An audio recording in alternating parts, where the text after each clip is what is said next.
Hello, hello. Happiest of Sundays. Sunday fun day, we'll call it, or relaxing Sunday. Anywho, I am Mrs. Best. Welcome to the Miss Best Reviews channel. We are here to go over the season premiere of Life After Lockup, which is a part of the Love After Lockup trilogy. And they just announced that in December we'll get Love During Lockup. So looks like we will be fulfilled with this show for some time. If you're new to the channel, welcome, welcome, welcome. I hope that you subscribe. We do recap this show every single weekend after the episode airs. Anybody who has suggestions for shows that you'd like to see me recap, I encourage you to check the link in the description. But let's get into it. So, we are going to start with Bianca and Daniel. This couple, I have no faith in this couple. I think it's a trauma bond more so on her end, not on his end, but I feel like it's a trauma bond.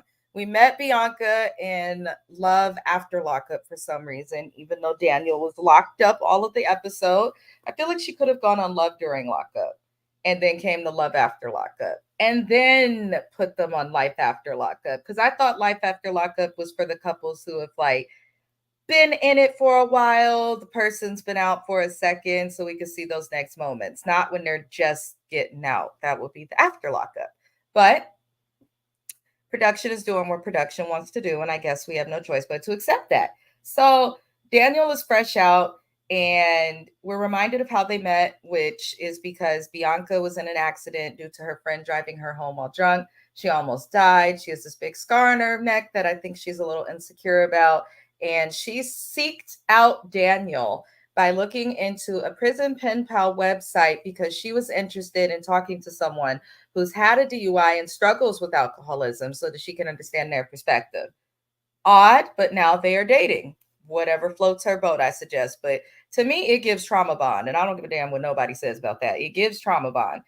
So he comes to see the apartment that Bianca got. What we learned is Bianca got an apartment. She is originally from Florida. She has some sort of big settlement, but she's going to say it's savings because of the what she can say about her lawsuit allegedly.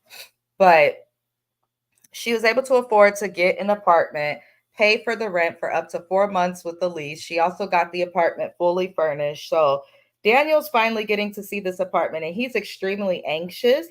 And he does like the apartment, which was a good thing. He just seemed grateful and kind of in shock to go from a cell to this. And that's why, to some extent, halfway houses can be good because then he can go from like prison to like something kind of in the middle, which the halfway house kind of represents. Anywho, you guys, he likes the apartment and they move on because immediately, he wants to get busy. He hasn't done it in some time.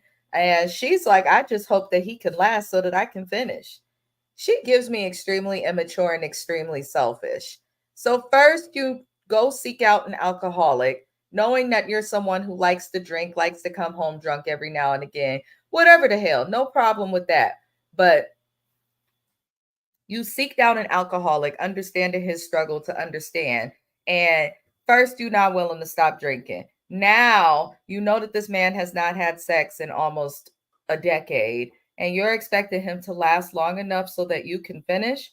My darling, this is how I know you're 23 because there's men out there that ain't been in prison, get sex all the time, and still can't get a woman to finish. So I think that she's being a little unrealistic and a little self-centered. Like, let the man adjust before you're worried about being able to finish in the bedroom. And what did you expect? I get tired of these people who go after people who are locked up and then expect them to be the best in bed. How are they gonna be the best in bed when they probably best friends with their hand or fingers because they've been in prison? I'm just saying, doesn't make sense. But she then moves on to say more negative things because this is what Bianca gives to me, and she's joking to the camera, talking about he catfished her because he is skinnier than she expected. Does she think that the jail is giving people well balanced meals? Does she think that they got Uncle Ben's ready rice, some rice aroni, and that chicken is being fried? What the hell do you expect? He's coming out of jail. He's either going to come out swole or skinny, but usually they've lost some type of weight. That's just what happens when people go to jail. But she's 23. She's got the girl seems slow, in my opinion. I know I shouldn't say that on the internet, but the lights are on in her head, but no one's home, if that makes sense. Um, she just bothers me. Anyhow, next thing you know, they are discussing how it was in bed. They did do the do, consummated their relationship, I'll say. They have very different stories of how good the sex was. According to him, it was romantic. There was eye contact. According to her, she wasn't able to finish, but she said she's gonna give him a pass because he just got out. That's the first thing that she said, to be thoughtful for someone else that doesn't surround, herself as a topic. So I will give her that. Now, he wants to cook, and I don't know about y'all. If my man go and do some time, I'm not allowing him to use the stove first. I gotta watch over him and teach him every step. But she let him scramble some eggs. He scrambled the hell out of them eggs. He was shaking the pan. He was using the spatula. The eggs, it looked like he didn't season them at all, didn't put no milk, and just scrambled the hell out of them. I know them, they was thirsty after them eggs. But he just got out of prison, so we'll give him a break. But she mentions the parole officer has not approved him to even live there. The parole officer just allowed for him to stay there for the night, which I think was fair, but we'll see, because Daniel may have to go to a halfway house. So they get to eating the eggs and the bacon, and then the girl starts talking to Daniel, and this is where she pissed me off, y'all. She's talking about, so are we going to make this a thing? You're going to make me breakfast every morning? I said, "Oh my God, Lord, it begins. She gonna expect for him to wait on her hand and foot and toenail, and if he doesn't, she gonna throw stuff in his face." And that's just what she did. So he's like, I would like to have breakfast with you, but he did not agree to make it every morning. But he said he would like to eat with her every morning. I don't think she caught that. So she then asked for him to pour a cup of coffee that he brewed. And he's eating his food, look like her plate's damn near gone. And he's like, "Why don't you get your own cup of coffee, babe? If you want some coffee, just have a cup. It's already made." Like, he's eating, like, you just had your food. She tore that food up, by the way. Go girl. But the least she can do is get her own cup of coffee if you see that he's eating the food that he's already prepared for you. I mean, I understand wanting your man to be there for you. Hell, my husband spoils me a little bit, but I can get my own cup of coffee. And sometimes he gets his own cup of coffee. Sometimes we get it for each other. But it's I'm not gonna get mad at that. There's just more to life, in my opinion. But for Bianca, there is not more to life. She gets pissed off that he won't pour her a cup of coffee. And then she's like, "You can't even pour me a cup of coffee after all I've done for you?" And he immediately checked her and was like, "Do not do that. I will not be manipulated. You chose to do this." And when she sees that it's not going to work throwing that fit on him, then she suddenly says, "Well, I'm not hungry anymore." Of course you're not. Girl, you done ate the whole plate. She cleared the plate. He was still eating. Of course you're not hungry. Why are you trying to make it look like you're not hungry because you're so upset that he won't pour you a cup of coffee? Bitch, are you tired or not? Go get that coffee. What is the point? She irked. My teeth was itching. That girl made my teeth itch. I said, "My God." And if you want the man to get a job, as she was alluded to, then you may have to accept that you're not going to get breakfast made for you every morning. I don't make breakfast for my husband. I'm out the door by freaking 6 a.m.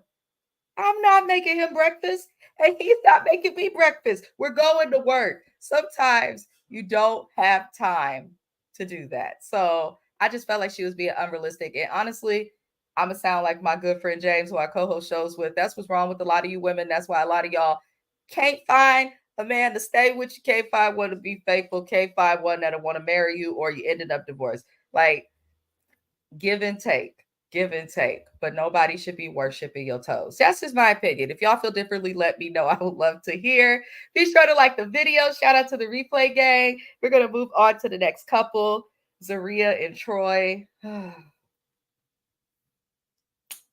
She's just not attractive to me. And I think the problem is that she's putting too much makeup on that tore up skin, and it's making it worse. And you could tell that she's not priming her face before she puts it on, or contouring, or any of that. Because if she was, her makeup wouldn't look so cakey and oily. Her skin is screaming for a break.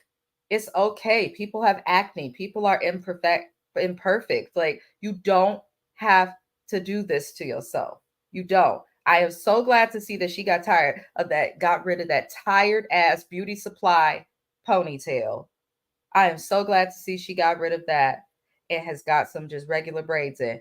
Zaria, you just need to understand that less is more. It's okay to let your face heal. If that's your husband, all you should worry about and care about is if your husband likes you, and he should be fine with it. Please give your face a break. But it is nice to see these two still working. It seems like maybe we'll get a calmer version of Zaria because she was horrible on Love After Lockup. Terrible. But we learn a little bit more about her business, which is a nonprofit organization that goes by the name of Project Heal. It's an organization that works with at risk youth to prevent them from going to jail, or to assist those coming back from jail with clinical services that looks like, such as therapy, counseling, things of that nature. So I'm glad to see her having a nonprofit and doing something, for other men who are in the same situation as her husband and her baby daddy, because he's also locked up. Go look at according to Amber's channel for those wondering where the information came from. But I think it's a beautiful organization. So they're off to work. But before these two get to work, because that's what Troy's going to be doing, he said, let me roll a blunt. Let me roll a blunt. Nothing's wrong with it. Marijuana is legal in my home state of California, where I am streaming to live, so I can talk about it. I have to say that because of YouTube. And I believe it is also legal in the state of New York now. So I don't see nothing wrong with smoking. I'm someone who partakes. That's all I'm going to say. However, I don't like the people who be getting high and doing all that extra stuff before work. If you got to do that, you got a problem, in my opinion. Why do you need to get high to go to work? For me, it's a way to relax. I guess for other people, it's a way to function. But you just got out of jail, bro. You really got to get high to go to work to encourage other young men not to get high. It doesn't make sense. But luckily, his wife created the organization. So they get to work, and we learned that Zaria has a secret about the business. As we've learned, Zaria keeps secrets from Troy. She's cheated on Troy. There's a lot about Zaria that's not perfect, and I think she gets upset when it comes out. But she has a secret with the business, and it's very interesting. You could tell that the counselor and the clinical director were not impressed with Troy. They just want to like she seemed a little bit shocked actually at his charges, which makes me wonder, like, ma'am, though Zaria and Troy are not perfect, they started an organization and a foundation to help others. Why are you, knowing that you're going to be working with people who have records or people who are not perfect, why would you look at him crazy for his charges? I felt like she needs to address that. You cannot help prisoners if you're still in the place of judging them based on their charges. That's just my personal opinion.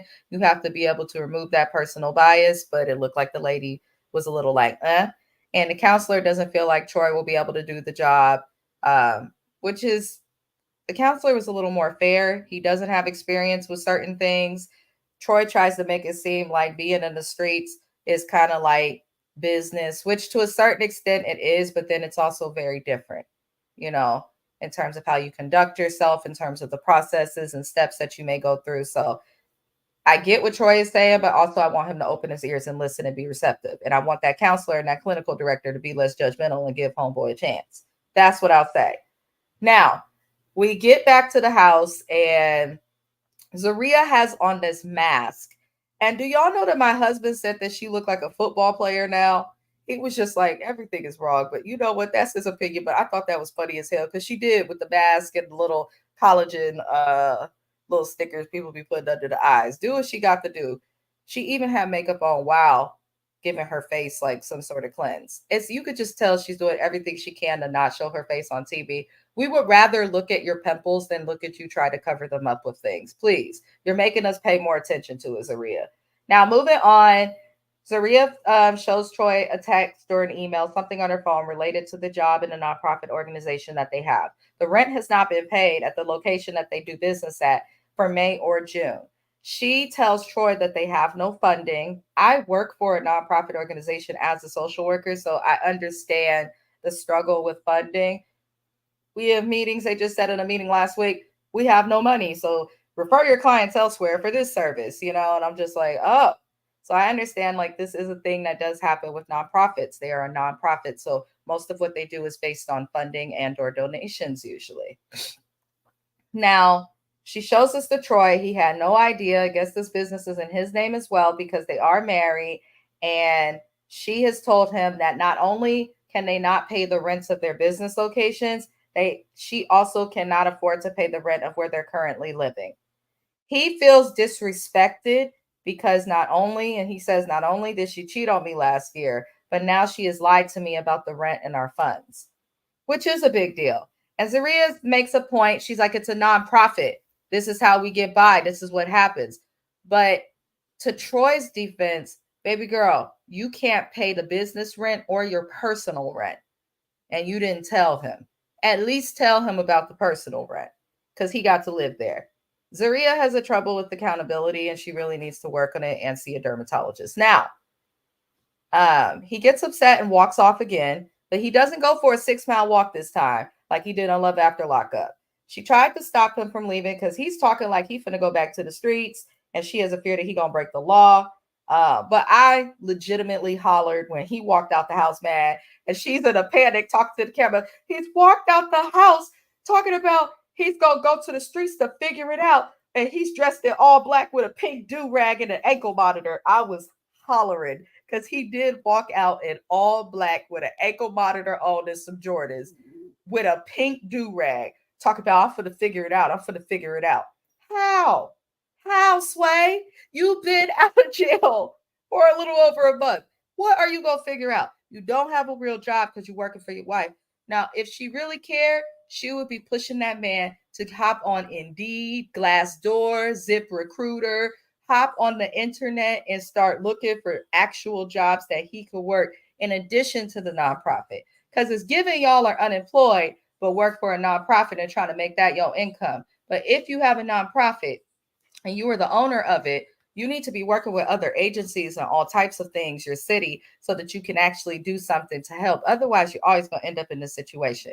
That's just my personal opinion. I respect what they're trying to do. And I hope that Troy makes it back because I would feel a little concerned if I saw a black man walking down the street in all black and ankle monitor, looking angry, talking to himself with a pink do rag. I'd be concerned.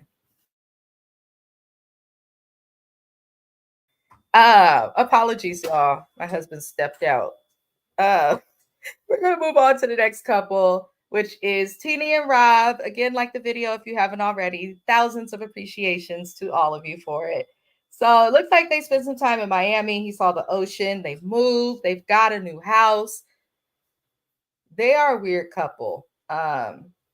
We saw them on Love During Lockup, I believe, last, and he finally did get out, I believe, at the end of the season. He has been paying the bills for her. She's a housewife. He pays for everything. I guess he has a business.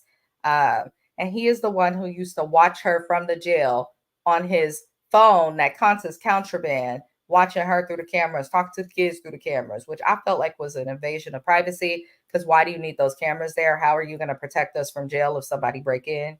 You not. You just not, Rob. But they're still together and in Miami and living their best life. They got a new house. They're installing new security cameras. Now they claim it's for security. But he had a big tattoo on his arm. It's a portrait of his ex. And this is the same ex that Rob's mom preferred over her that they had to, speak about, I believe, when she met with his mom on Love During Lockup. But she discovered the tattoo while in the shower washing his arm. And she says that when she's mad at him in arguments, petty, she'll talk about it. Girl, bye. You got kids by other people. You can't get mad at no tattoo. If it's a big damn deal, find a way for him to cover it up. If he can afford the house and all the security cameras, get the tattoo covered up and move on, Teeny. But the pettiness, I do feel like Teeny is the type of person who's quietly aggressive after watching this episode. She real quiet, she stay calm, then she just snap. That's what she gives me. But we learn that she's going to throw a welcome home or party for Rob. And we get to the party and nobody showed up. It was just Teeny, Rob, they kids, and themselves. I thought that was interesting. He's calling people. People got weird excuses. My eyes swelled up. Yeah, bro, I had a crazy night. People just not willing to stop their lives just because he got out of prison. I I honestly, I know some people are like, "Oh, that's sad, this and that." I don't think that's sad. You chose to go to prison. You chose to do the time. You should appreciate the people who are there for you, but they don't have to be there for you. They don't. They don't. So I get where he's coming from, but he'll see his people. At least they answered the phone. Um, but her mom, Teeny's mom, and her friends arrived. None of Rob's people came to this party, and it's sad because it looked like they rented a whole event space and nobody showed up. But Rob's mom does eventually come in, and people are surprised that of all people, this is who showed up. Now, Rob's mom was alleged, and she did give the energy of she expects her son to take care of her. She expects for him to pay for her life. It sounded like when he was in the street, she was okay with it as long as stuff was getting sent to her. And I don't think that parents should expect their children to take care of them. I feel like parents should take care of their children once until they become adults, and then you should see each other as you choose, put in on stuff, help your parents if you want to, but it shouldn't be an obligation, not when he's taking care of his own family. Now, immediately, the mom says when she comes in that she does not like the way Rob has been treating her. She feels like there's been a lot of distance between them. And then the mom starts throwing shade at Teeny, talking about when Teeny's not there, I'm there. And this bothers Teeny for some reason, which tells me there's more that happened off camera that we didn't see. Because Teeny's like, why would you say that? Why would you think that I would not be there? Why are you planning for that? And I felt like, I felt like Teeny should not have said that. I'm real strong minded and I tend to have opinions that are opposite of people who are married or have an idea of what marriage should be traditionally, things like that. I wouldn't come at my mother in law like that. I wouldn't. The only way I'm going to come at her, you got to come at me first. But if you just make like a little comment like that and throw shade, which my mother in law has been known to do, I'm going to just let that be and say nothing. But I felt like the lady saying for when Teeny not there, I'm the one that's there. I don't feel like that's something to get mad at. I feel like that's true. If you're not there, Teeny, the consistent woman in his life is his mama. You cannot get mad about that. You can't. Now, if the lady would have been more disrespectful, like Teeny ain't gonna last, you know that this chick ain't gonna last, and all of this stuff, then okay, I would have got it. But for her to be so bothered just by that little statement, I was like, okay, Teeny, calm down, girl. His mom is too much. His mom's disrespectful. His mom is trash. But at the same time, you got to pick your battles, and Teeny did not pick wisely. So Teeny's bothered by it, and then she gets up to go and get a drink. And the mom's like, yeah, you go and do that with an attitude.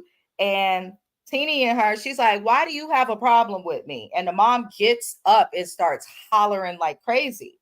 And here's the thing, if Rob's mom was not his mom and was somebody Teeny's age and got up with like that, I would have came for you too, bitch. We gonna fight. But that's his mama, so it's kind of like I would have yelled, but I would not have put my hands on her. Is the thing. Do you know what I mean? So Teeny ends up smushing Rob's mom right in the face. But I keep seeing everybody on the internet. I don't know if y'all not using your DVR or watching on the app. I don't know what you're doing. But if you pay attention, Rob's mom reached out after Teeny when Teeny yelled at her. Like she was trying to snatch up Teeny. And security was stopping Rob's mom before that. And when Teeny saw that, that's when she smushed her face. So if you touch someone and get physical with them first, you got to expect to get touched back. In my opinion, Teeny and Rob's mom was wrong. She was wrong. Yes, Rob's mom is a leech, and she's not the best parent, clearly, because look where her child ended up. However, Teeny, that's your elder. You cannot put your hands on your elders. You just cannot. I can't condone that. Not the way I was raised. My dad, my nana, my family, they be watching my little channel. I can't condone it. They be calling me, Amina, you said what? But I honestly don't put your hands on your elders. And I have a mother-in-law that acts just like Rob's mom. Just like Rob's mom. My mother-in-law is like that for real in real life. It has gotten disrespectful and tried to get in my face and all types of stuff. And I told her, I said, I'm not gonna fight you. I am not gonna fight you because I will hurt you. But I won't put my hands on her. She, yeah, that's low girl. Da, da, da, da. And my mother-in-law was tripping and will trip still to this day up and down. But I'm not gonna put my hands on her. I'm not gonna call her out of her name. Honestly, because she's so old now, I ain't gonna argue with her.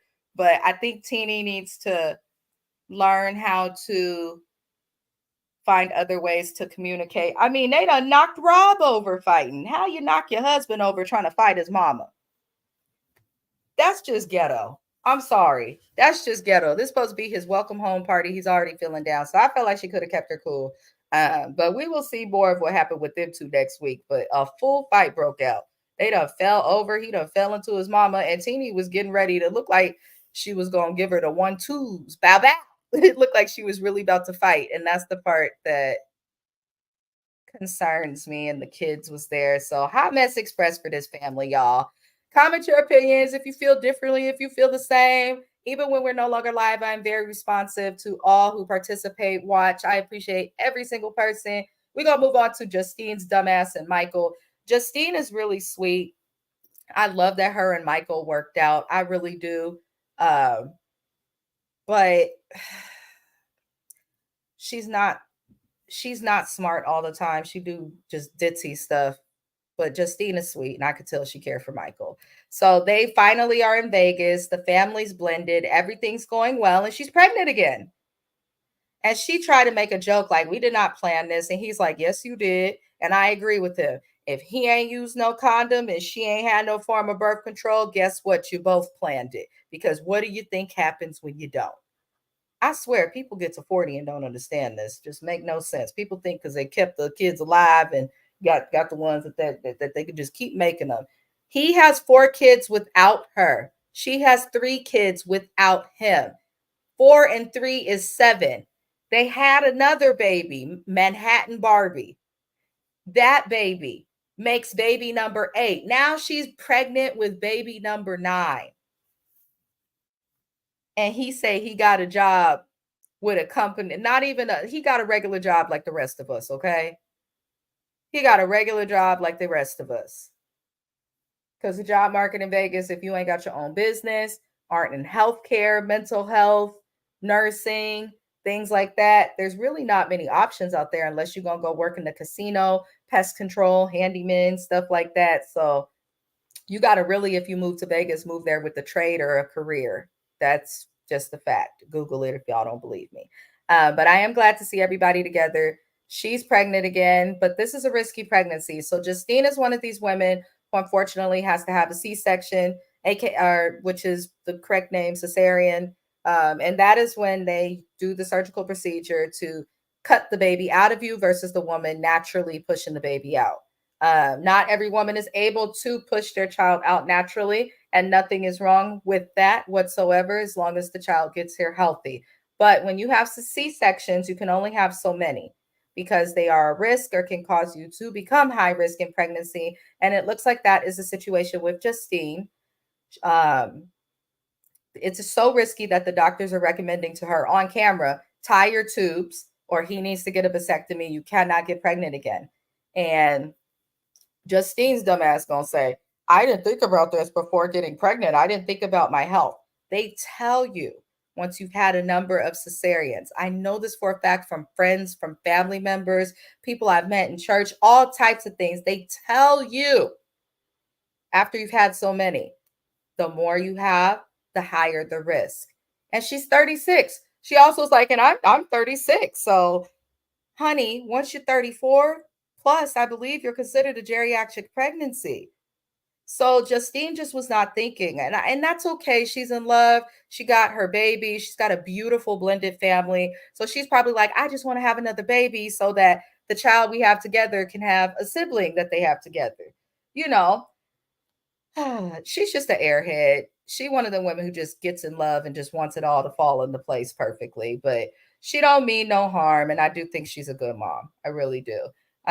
But this pregnancy could hurt her. She tells the doctor she's tired. The doctor says if you have any bleeding, if you get dizzy, if you struggle to breathe, anything, you have to choose yourself over them kids for now and your husband. And then in addition to that, if anything is off, you need to go to the ER for the smallest thing. She's in a legit high risk pregnancy. So they get to having a conversation that they have to have because it is a possibility that if she carries a baby to term and something goes wrong, Michael could have to choose between his child and his wife. She is making it very clear, I want you to choose my child, not me. And he says that is difficult for him.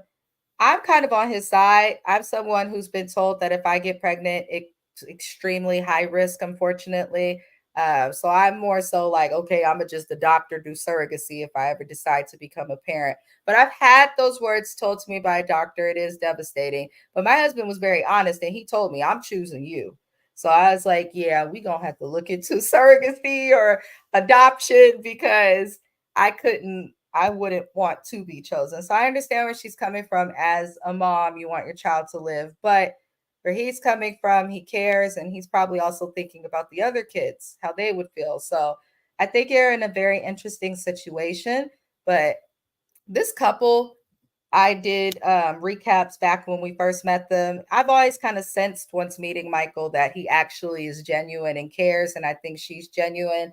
I think a lot of these couples we get on the Love After Lockup franchise as a whole be BS. I think a lot of them are just trying to get on TV and we TV's just accepted people. But Justine and Michael are people who always gave me, like, you could tell they actually care about each other. So I wish them the best. And it looks like they have a storyline. So I'm interested to see it. I am. Moving on, you guys, our second to last couple we're going to discuss is Brittany and Key Rock. Brittany and Key Rock are the first transgender couple on this franchise. We've had the same sex Love After Lockup people, but they're the first transgender people. Key Rock was born a female and has transitioned to a male. So I will refer to him as his proper pronouns because that's the respectful thing to do. And I'd like for anybody commenting or watching to, also be respectful of that as well. You don't have to agree with it, but if you don't have anything nice to say, then hey, maybe don't say anything at all, right? Let's be respectful. Moving on, Brittany and Key Rock are moving to Houston from Virginia. These two are also different because they both did time together. They did time together in the same prison at the same time, but Brittany got out first. Now they're moving to Houston, and she's finally talking about going back to school because we saw during Lockup and all of that, Brittany and Key Rock, she was tripping a little bit. She was expecting like him to just care for everything fresh out of prison and be kind of like a passenger princess to his life. But now she's getting her goals up, happy to be moving to Houston. Everybody's going to Texas, y'all. That's why I'm not going. There's too many people there. By the time I moved to Texas, there wouldn't be space for nothing. And there's no zoning laws out there, so you could just build whatever, wherever. Nope, too many people. But they're moving there. She's excited. She wants to think about going back to, school to learn how to do nails. I do have concerns because Texas is a red state. And I know that that could be changing because there's so many people moving there from other states. But I know that abortion is one of those things there that is controversial. There's some issues there with women's rights. And I'm wondering if gay marriage is legal in the state of Texas or if it's federally legal yet. I'm not sure. I live in California, very progressive, very liberal. So you can get married if you're same sex here. You can get an abortion here. There's so much in California you can do that you cannot do in other red states. So sometimes I'm a little ignorant to the laws in other states, and Texas is not somewhere I want to live. It's not somewhere I've really visited. So I don't know their laws with same sex marriage or any of that. Don't know. But I just feel like the fact that Key Rock is transgender and Brittany is part of the LGBTQ community as well, I feel like going to such a red state, they should have definitely researched that and looked into it. And I hope that they did because it could prove problematic for them as a couple. Moving on, they're getting ready. He's quit his job. She's quit her job. They're prepping to move. But Key Rock finds out that because he still is on parole to where he has to report to a parole officer, he finds out that the state of Texas has not approved for him to relocate or visit there. So not only can Key Rock not move to Texas, They don't even want him to visit because he is a reporting felon. And some are like, whoa, we've never seen this. How is that an issue? Well, he's actively on parole because he has a felony. So when you transfer your parole, you still have to serve out the time of your parole usually. And in order to do that, he has to report to someone. If he's not in Virginia, he has to report and transfer it over to Texas. But Texas is a state that wants to approve it. Now, Key Rock is freaking out and panicking because he quit his job. And the PO made a good point. Why would you quit your job and do all of this without the approval to move to the state? PO had a point. But Key Rock is going off. He's upset and all this stuff. He has to wait 30 days because Brittany talks to the PO. The PO says they have to wait 30 days. They're going to expedite the process to see if they can get an expedited approval. In the meantime, Brittany and Key Rock have to stay in Virginia because she is also a felon. The family's continuing on to Houston because his family's moving with him. It looks like the PO is going to get them a government motel that's going to pay for them to be in a motel for 30 days, which likely won't be nice. Again, I love Brittany. I love Key Rock. I'm going to say this. I agree with the PO. Why would you do all of that without the approval? You knew you needed this approval. They knew they needed this approval. But again, they're young. They're 23 and 26. So, that's one little mistake they made. But, I don't know what they're going to do. But we will see what happens with the review. And I do hope they're able to move to Texas. So we'll see what happens with this couple. Whew. Final couple, y'all, is Kim and Joey. Y'all, I'm going to just say this. I just do not like Kim. Ever since I found out how she did her cousin, I ain't been cool on Kim. And I'm not cool on Joey because Joey don't really want Kim. I think Joey is settling for Kim. And I think he's settling for Kim because of the maybe baby paternity with Kason. Now, we see Kim selling the kids stuff because she wants to buy a house and the house payment's going to be $1,500 a month. And for her, that's a lot of money. Kim, if you come to California, $1,500 a month might get you a studio apartment if you avoid the Bay Area or the Los Angeles or San Diego areas. Like I can't believe you could get a whole house for $1,500. Meanwhile, in California, that's a studio apartment, maybe a 1-bedroom if you go somewhere shitty like Stockton. But girl, don't complain about that now. But she's selling stuff and she's working like crazy because Joey still doesn't have a job, but he's driving around the car that she gave him and all these things. So it turns out that Kim is a bop, as we say in the Bay Area. She's popular.